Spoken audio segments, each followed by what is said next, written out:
and they destroy our planets by circumventing environmental standards. Now, this is in direct contradiction on what we hear from the free traders, such as the presidents, senators, and congressmen and women. But history tells us the truth. Since the passage of NAFTA, the United States has lost millions of good-paying jobs. What is true, that workers today earn $3,000 a year less than they did 25 years ago. What is true is the gulf between the 1% and the rest of us grows wider every day, and that wealth and that power is destroying our nation. What is true is we tell our young people that if they play by the rules and work hard and get a good education, that they'll succeed. But the truth is, they have miles of debt and they're trapped in low-wage jobs. Now, I don't give a damn what the Supreme Court says. Corporations are not people. Yeah! Are they people? No! Do they have a corporate heartbeat? No! Do they feel the panic of hunger and homelessness? No! Do they get up at dark 30 to catch a bus for a minimum wage job and then race home to feed their families? No! I'll tell you who Congress should be fearful of, and that's you, the American public. Because this issue on trade, it doesn't matter if you're a Republican, an independent, the Working Family Party, or a Democrat. Americans do not support trade agreements, and for damn good reasons. Right. For 25 years we've experienced it. We've experienced it on the job, on our families, and on our children's future. Thankfully, Oregon has a speaker of the truth, an advocate for the 99%, who will not back down from what he believes in, and that is every American should have a chance for a better life. That people are more important than corporations. Sisters and brothers, Congressman Peter DeFazio.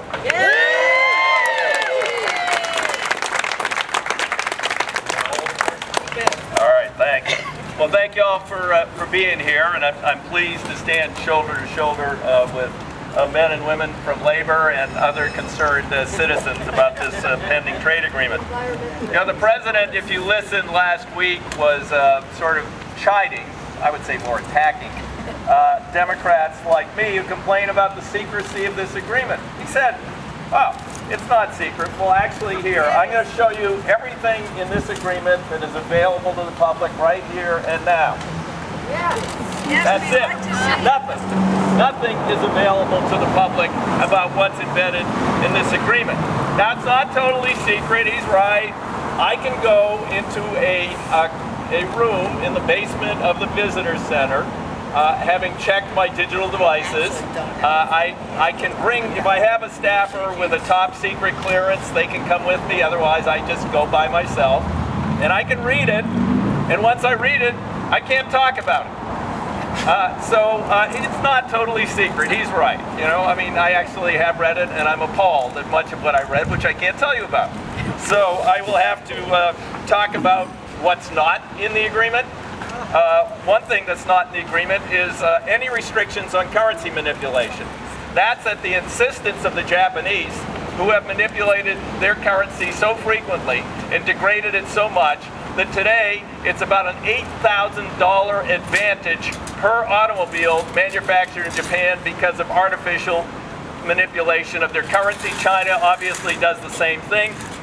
Why isn't it in the agreement? Well, Japan doesn't want it in, and Wall Street doesn't want it in because they kind of like currency manipulation. It makes for more exciting gambling on the international markets, and they think maybe they can do a little currency manipulation of their own.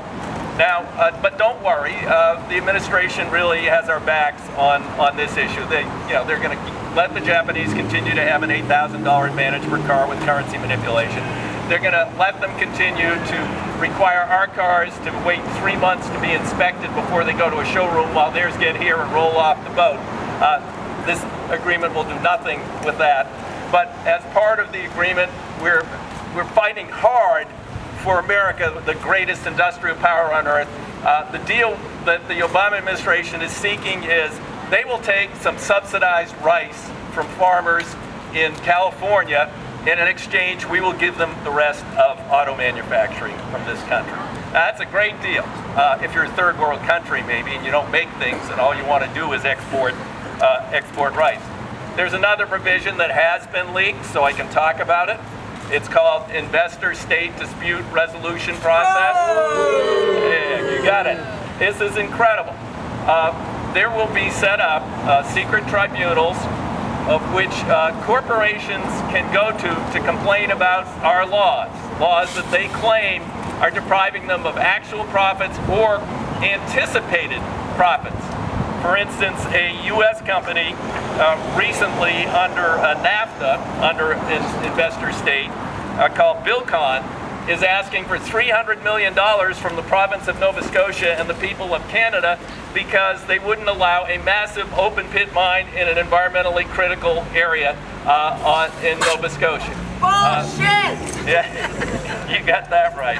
And of course, in Australia, Philip Morris is suing against the government of Australia for having restrictions on the sale of their cigarette products that they think are costing them profits, that they probably are.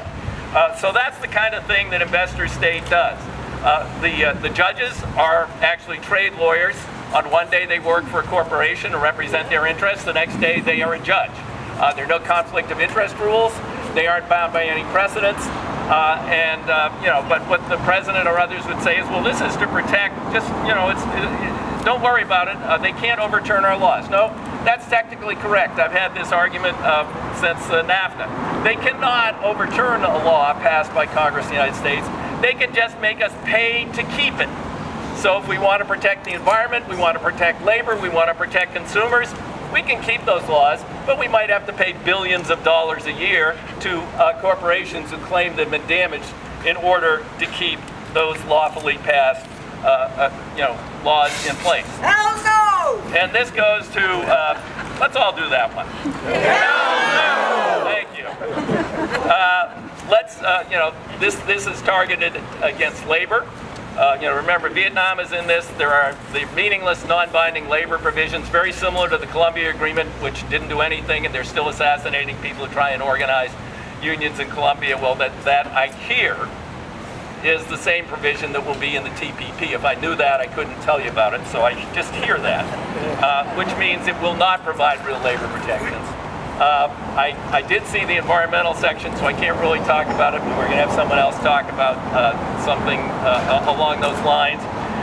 And consumer protection, of course, is always on the line. And to make it even more special and bring it home a little bit to Oregon, we had a massive fight over whether or not to label GMOs here in the state. Most expensive initiative campaign in the history of Oregon. And in the end, we lost by 800 votes, just merely asking them to put something on the label. They say, well, it'll be too expensive, we can't possibly do it. I have a Hershey Bars wrapper, I don't have it with me here today, from Europe. And on that Hershey bar wrapper, there's a beautiful American flag. I love that. It says made in America, and over on the other side, it says contain genetically modified organisms. Somehow they can do it in 64 countries around the world, but they can't do it here. But this, actually, the fast track agreement is going to fix that.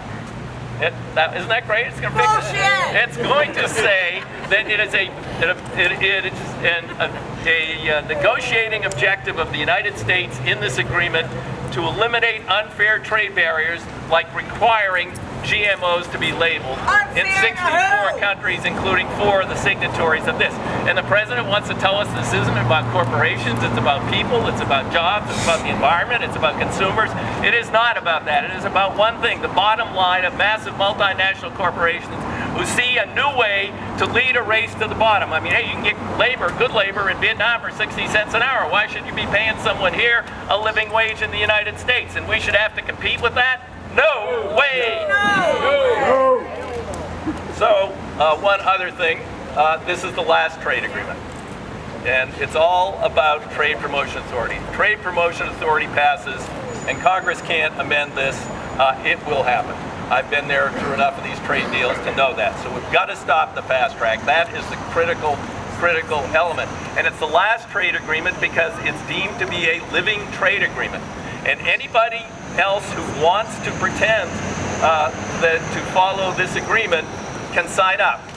They've already basically said, well, China can sign up. Great. That would be just great to give China even more access to our market under yet another failed trade agreement that fails to protect American jobs and Americans' values.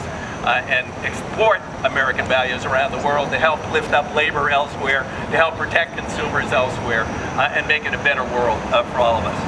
And with that, Morgan, where are you? Okay. Morgan's with the Sierra Club, and you can talk a little bit about the environmental stuff. Since I read it, I can't talk much about it.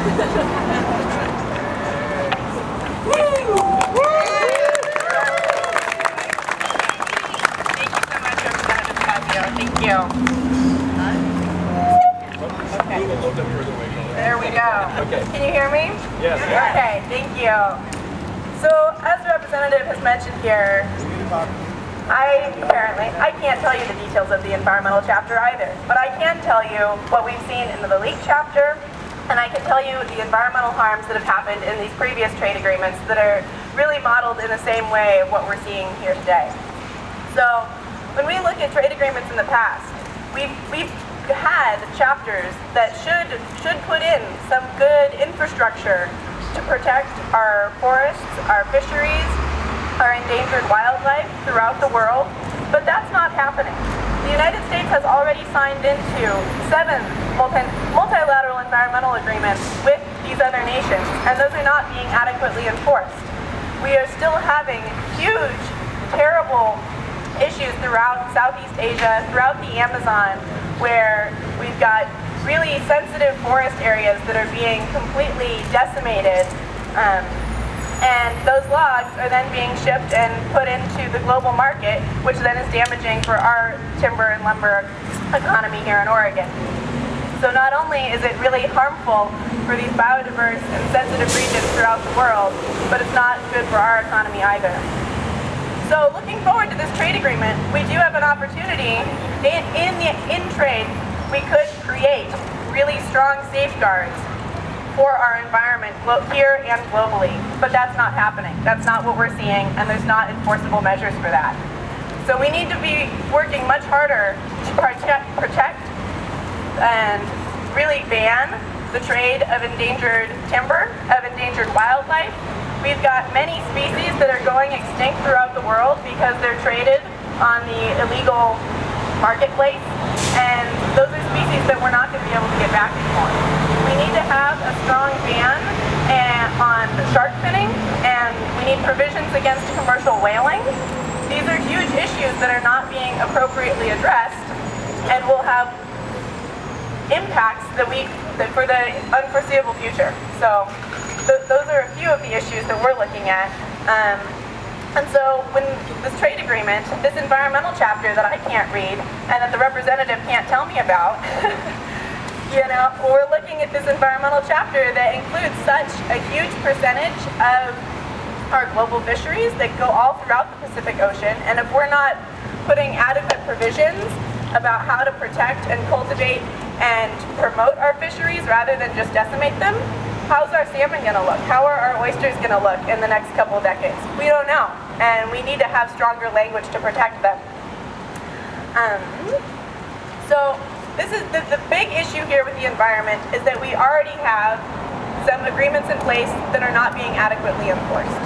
And we've got, through the investor-state dispute settlement system, we've already had dozens of lawsuits against other countries by corporations that are basically taking these countries to task because they don't want to pay what they should be paying to maintain and improve the environment that they're working in.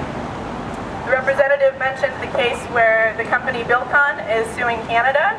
That was because the Bay of Fundy is a very environmentally sensitive area, and they wanted to put a huge mining operation in there, and that would have had drastic, horrible consequences for the whales that migrate through there, for the fish populations that live there, and the Canadian people said that they weren't okay with it. We've had other investor-state dispute settlement lawsuits happening throughout South America, where companies are going in that they've got their investments because they're mining, and they don't want to clean up the environmental damages of their mining operations, and then they sue the country, causing millions of dollars in damages. So we can't be okay with these trade agreements that are continuing to let these corporations run amok and not take care of our environment. This is the one environment that we have. It's our global environment, and we need to protect it. Yeah. Thank you so much. And this fast track, as the representative says, if this passes, this is a streamlining, a shoo-in for this trade agreement that none of these trade agreements have a history of really strongly protecting our global environment, and we need that to happen. So we need to say no fast track. No fast track. No fast track. No fast track. Okay. Thanks very much. Thanks for being here. Let's do a couple more no fast tracks a little louder, because we wanted actually the president to hear it back in Washington, D.C., because he's coming to Oregon on Friday to visit some corporations in the Portland area who support, and some politicians who support fast track. So a couple more times. 1, 2, 3. No fast track! No fast track! No fast track! All right, thank you very much. Would you accept a couple songs from Raging Grannies? Oh, You have. Oh, we have a couple songs for everybody. song? Okay. We can do it. This is for the climate. And it goes to real issue. We need to wake up. We need to wise up. We need to open our eyes and do it now, now, now. We need to build a better future, and we need to start right now. We're going to go down. We're on a planet that has a problem. We got to solve it, get involved and do it now, now, now. We need to build a better future, and we need to start right now. Make it greener, make it cleaner, make it last, make it fast, and do it now, now, now. We need to build a better future, and we need to start right now. No point in waiting or hesitating. We must get wise, take no more lies, and do it now, now, now. We need to build a better future, and we need to start right now. We want to thank, we're so grateful to Peter DeFazio for speaking out against TPP. This song is a plea for Senator Wyden. We love where we live just like you do. We don't want to have it destroyed. We don't want TP on the fast track. Leave a life that we all love alone. Vote no, vote no. Derail the fast track in time, in time. Vote yes, in favor of our way of life. Hey Ron, you've been fighting the good fight. So much good with the stroke of your pen. We know that you want to support us. Time to stand up for us once again. Vote no, derail the fast track in time, in time. Vote yes, in favor of our way of life. Dear Senator Wyden, remember, you once spoke against TPP. You spoke out against corporate monies. So listen, dear Ron, to our pleas. Vote no, derail the fast track in time, in time. Vote yes, in favor of our way of life. Oregonians really do like you. It feels like you've been